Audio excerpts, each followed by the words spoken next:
tres perícopas, es decir, tres mensajes en los que se desenlaza el texto de hoy. La primera es la que conocemos como el joven rico, pero ya iremos a darnos cuenta que Marcos no habla de un joven rico. La segunda perícopa nos habla acerca de qué hacer con las riquezas, y la tercera, el seguimiento de Jesús. ¿Cuál es la primera? Están durmiendo, ¿no? El joven rico. La segunda, ¿cuál es? ¿Qué hacer con las riquezas? El manejo de ellas. Y la tercera, ¿cuál es? El seguimiento. Y aparece el apóstol Pedro. Vamos con la primera. Dice que cuando salió Jesús al camino, es decir, Jesús está en el centro, está en el camino, no está al borde del camino, Jesús está centrado totalmente en su vida. Y en eso se le acercó uno corriendo. ¿Quién se le acercó? ¿Uno qué? Corriendo, rápido, ¿no? Como cuando usted viene tarde a misa, ¿qué hace? Viene rápido, ¿no? Porque entre otras cosas, aprenda estas cosas que son importantes. Hay un momento que se llama el acto del perdón, un momento penitencial en el cual todos nuestros pecados veniales, por medio de la oración, se perdonan. ¿Sí? Se perdonan pecados leves. ¿Esto qué significa? Que ustedes, ¿cierto? Porque el Padre obviamente ya está, que ustedes deben llegar temprano a la celebración eucarística para que esos pecados veniales, como decir groserías, como decir malas palabras, como colocarse mal genio, como inventar mentiras, como chismes y todas esas cosas, esos mal genios que le dan. Entonces, antes de venir a la Eucaristía, nosotros tenemos unas cosas, unas impurezas, tenemos ciertas situaciones que en la Eucaristía, entonces por medio del sacerdote, pues con la oración se nos perdona. Si usted llega tarde a la Eucaristía, después del acto del perdón, mejor absténgase de no pasar a comulgar. ¿No pasar a qué? ¿Por qué? Porque su corazoncito y su vida está sucia. Aprenda esto, que esto es importante. Volvemos al texto.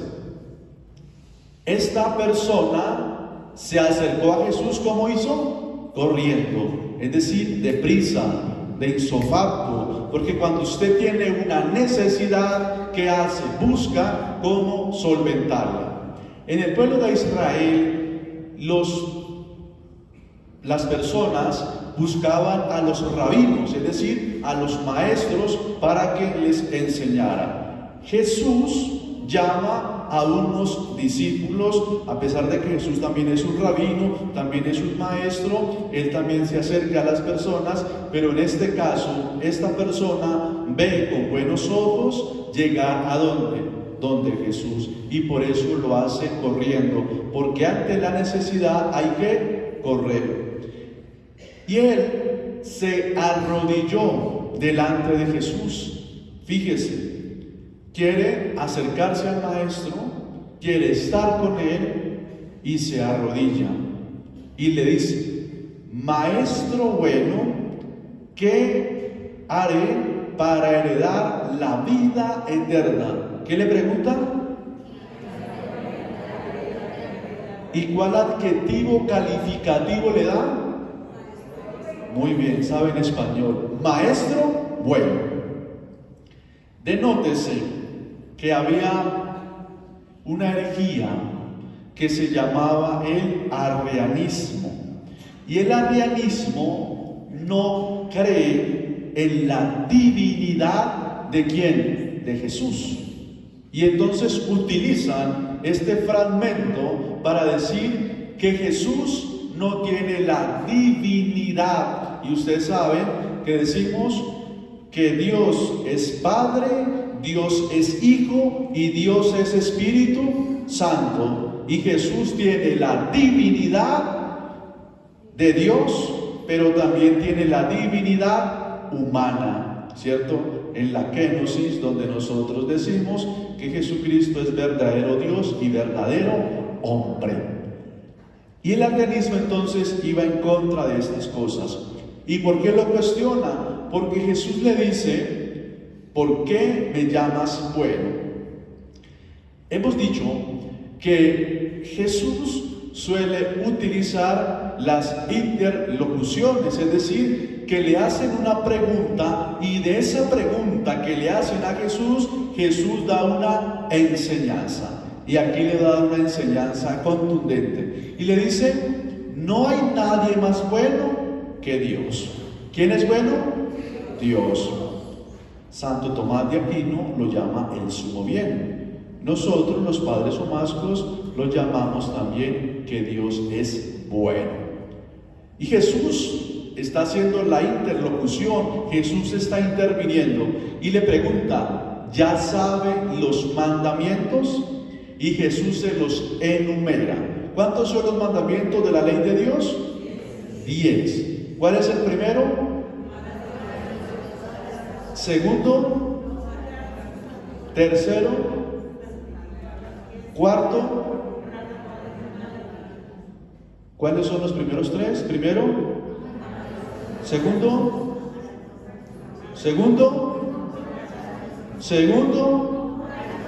Bueno, y tercero.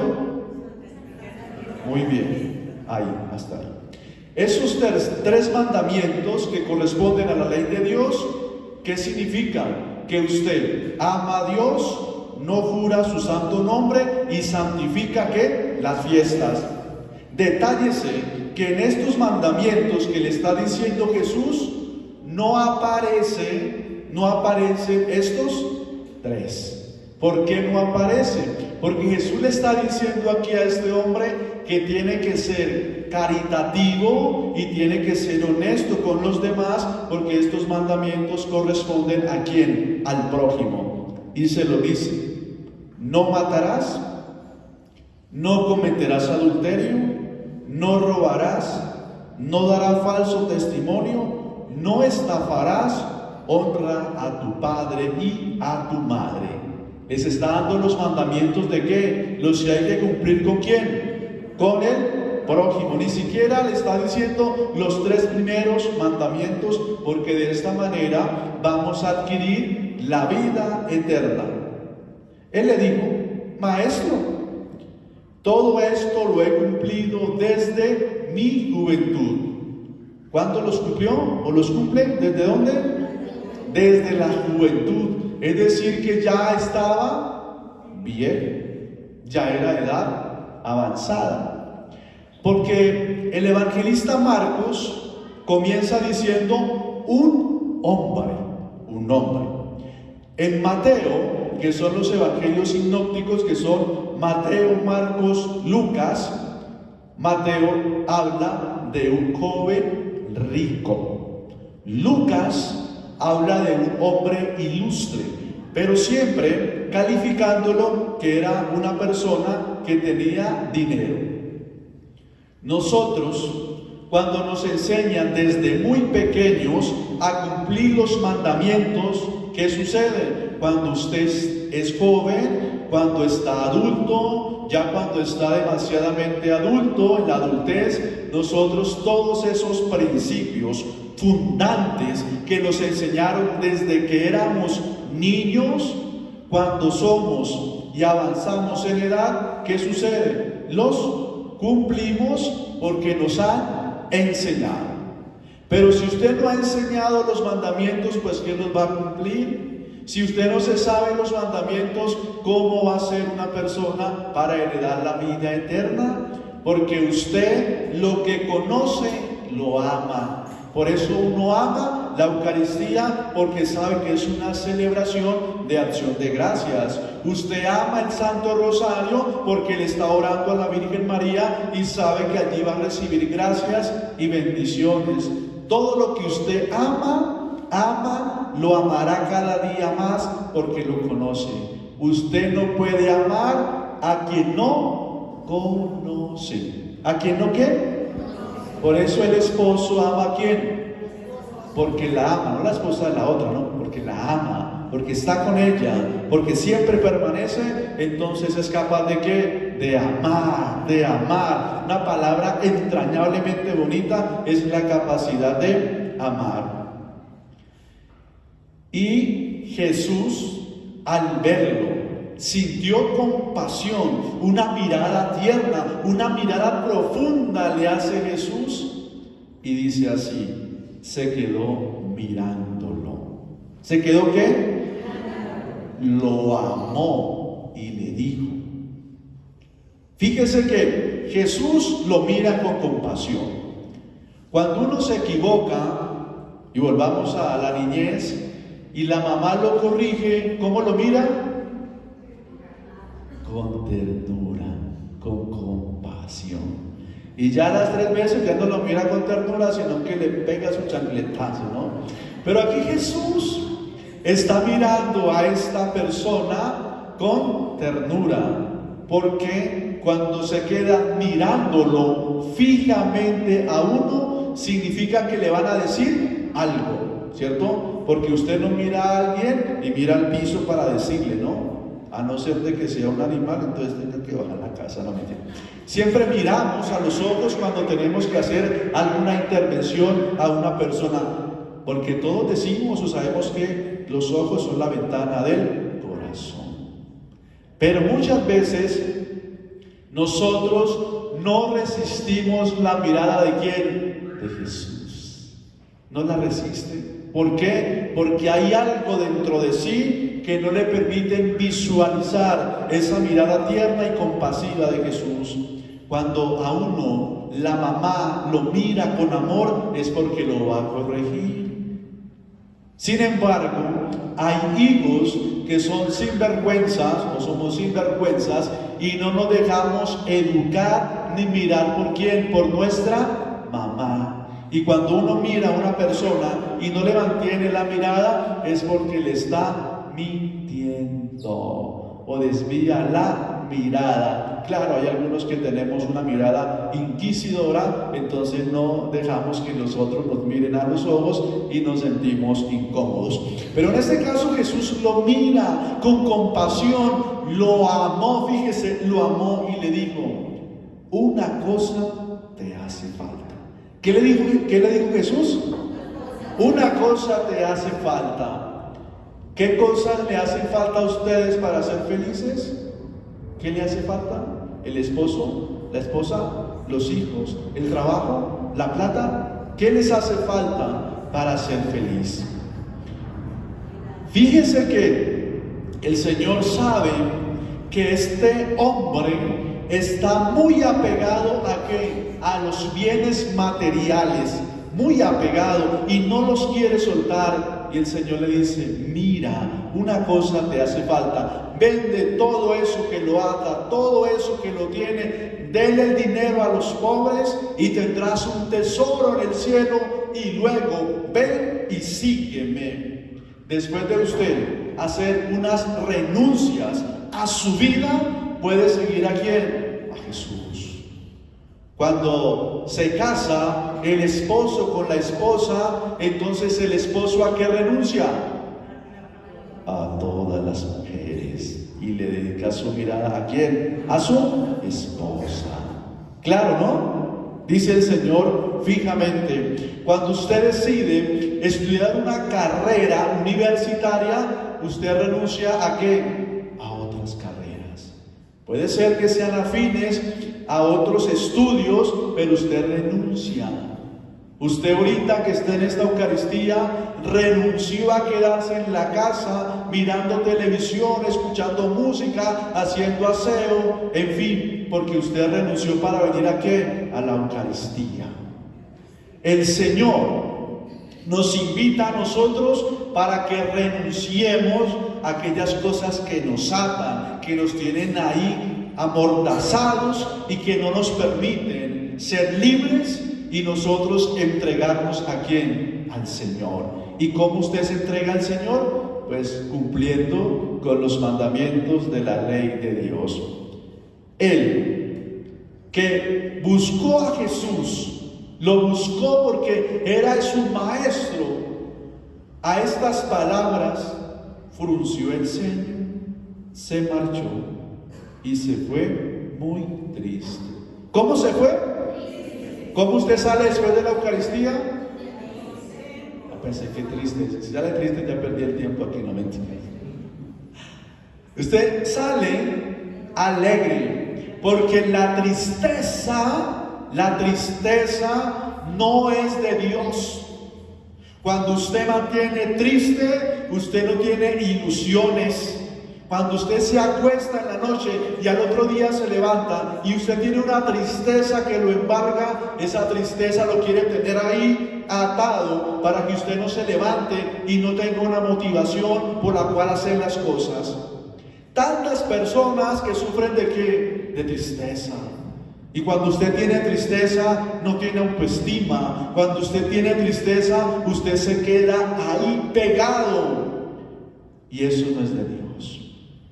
Porque la tristeza a uno lo hace deprimirse, lo hace llorar, lo hace quedarse ahí, a todo le coloca un pero.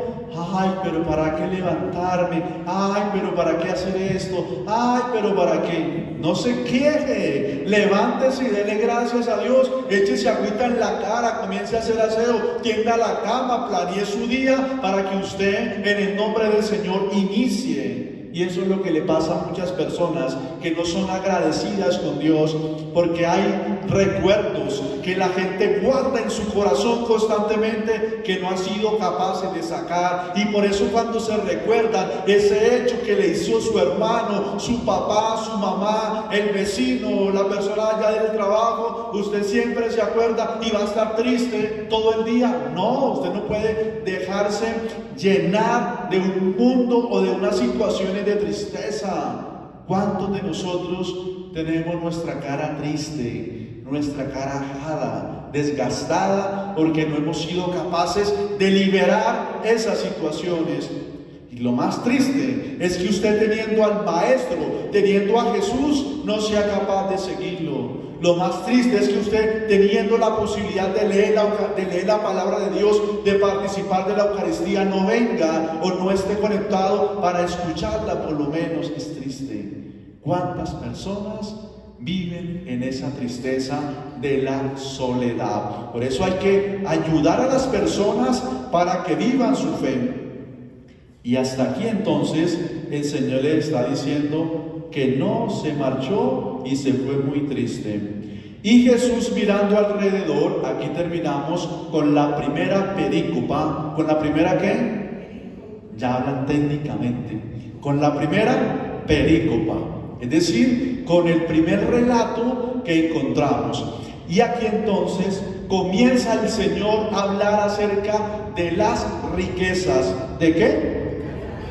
Alce la mano, ¿quién es rico? Ninguno. De razón que ha disminuido la ofrenda. No, mentiras. La riqueza no solamente es tener plata, la riqueza también es tener salud, la riqueza también es cuidarse uno, la riqueza también es proyectarse para hacer cosas en beneficio de los demás, pero también en beneficio de uno. Detállese que en el Evangelio encontramos que había un hombre que manejaba el dinero a Jesús. ¿Manejaba qué? Es decir, la bolsa. ¿Y quién la manejaba? ¿Quién? Pues ya están los Judas. Judas manejaba el dinero. ¿De quién? De Jesús. Y Jesús no está diciendo que el dinero es malo, que el dinero es pecaminoso, pero sí está diciendo el Señor que ojo con el manejo de ¿qué? Del dinero. Aquí no da el nombre de esta persona que es demasiadamente rica. En cambio sí habla que Leví, que Mateo era cobrador de ¿qué? De impuestos, que Zaqueo era un hombre rico, que dice también que la mujer de Cusa también tenía dinero. Es decir, hay unos personajes de la Sagrada Escritura que tenían plata, pero sí nombra o sí lo determina con el nombre. Aquí no está diciendo Marcos cómo se llama esta persona. Pero la plata también nos puede ¿qué? Dañar. Y dice el Señor claramente que aquellos que sirven a Dios y al dinero no pueden servirle, porque desprecian una cosa y hacen otra. El dinero. Fíjese que en el dinero las personas a veces son malas administradoras de esa plata que Dios les ha regalado o que Dios les ha otorgado. Algunas personas son compradoras compulsivas. Les llega el salario, les llega el sueldo y de una vez se van ¿a qué? A malgastar lo que Dios le ha regalado en cosas que son a veces inútiles, uno gastar la plata. Y el peligro de eso es que en muchas ocasiones somos avarientos, nos gusta la avaricia, es decir, acumular y acumular y acumular y acumular riquezas, y nunca con las riquezas que Dios me ha regalado a mí soy capaz de ser generoso con los demás. En el Evangelio dice que un hombre almacenaba y almacenaba la plata, las riquezas, y en la noche llegó el Señor y se lo llevó. ¿Y para quién serán estas riquezas? Por eso hay que atesorar tesoros en el cielo, dice la Sagrada Escritura.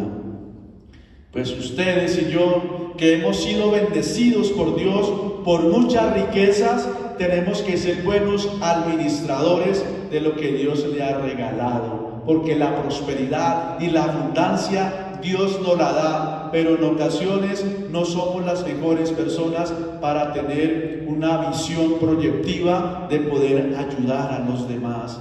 A veces somos desgraciados con los que no tienen, a veces humillamos a las personas que son pobres o que no tienen la suficiente solvencia económica. Somos a veces duros con ellos y somos crueles. Y dice el Señor: a los pobres siempre los tendréis, porque de ellos va a ser el reino de los cielos también. Por eso el Señor nos invita a que le ayudemos.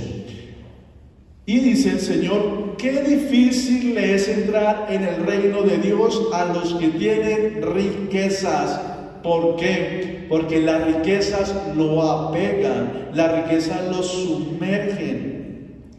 Tantas personas que no son capaces de dedicarle ni siquiera un minuto a Dios para orar, solo les interesa trabajar hasta los domingos y fiestas de guarda, porque piensan que si van a cerrar su negocio, Dios no los va a bendecir. Dios bendice a las personas que se encomiendan a Él, a los que encomiendan su trabajo, su empresa y le oran. Dios los va a bendecir, pero hay muchas personas que se dedican solamente a conseguir plata. Y dice el Señor: hijos, es decir, que ya Jesús le está bajando la adrenalina de las cosas que le ha dicho a esta persona, donde estaba diciendo que cumplía los mandamientos. Le dice que es difícil entrar en el reino de Dios, más le fácil a un camello pasar por la hoja, por el ojo de una aguja, que entrar en el reino de Dios.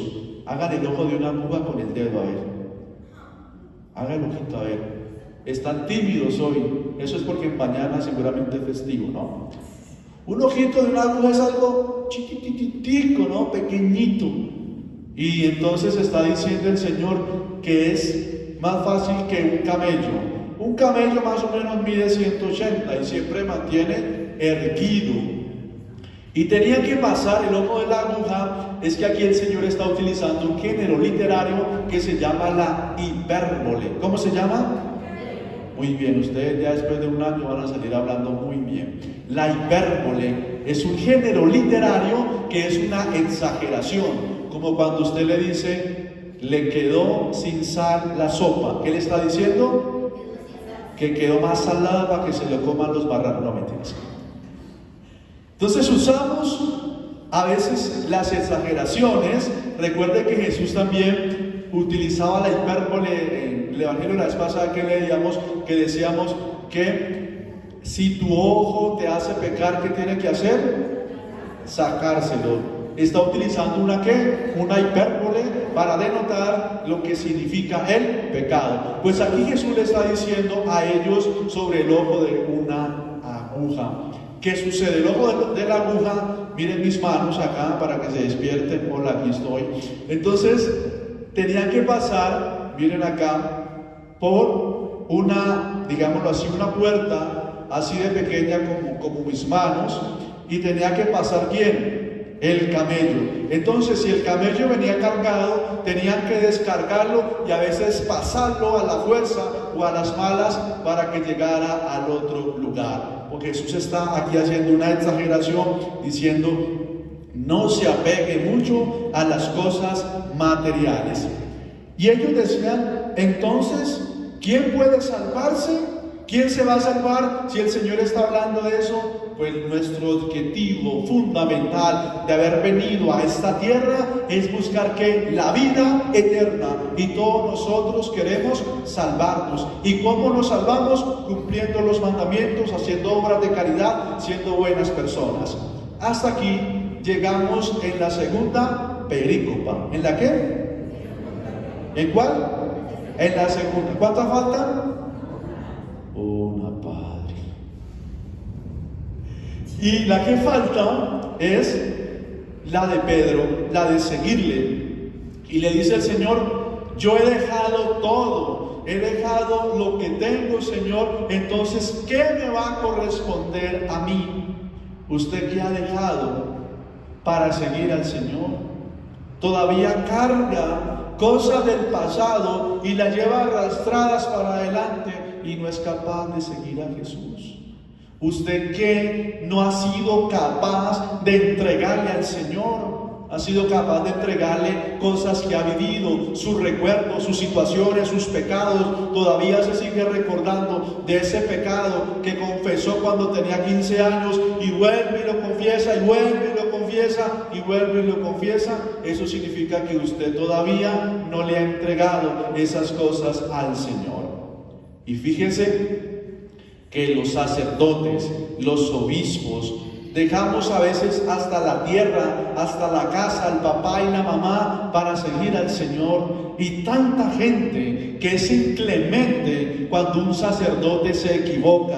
Tanta gente es capaz de criticar, enlodar, ensuciar a los sacerdotes, aun cuando nuestra vida está dedicada al servicio.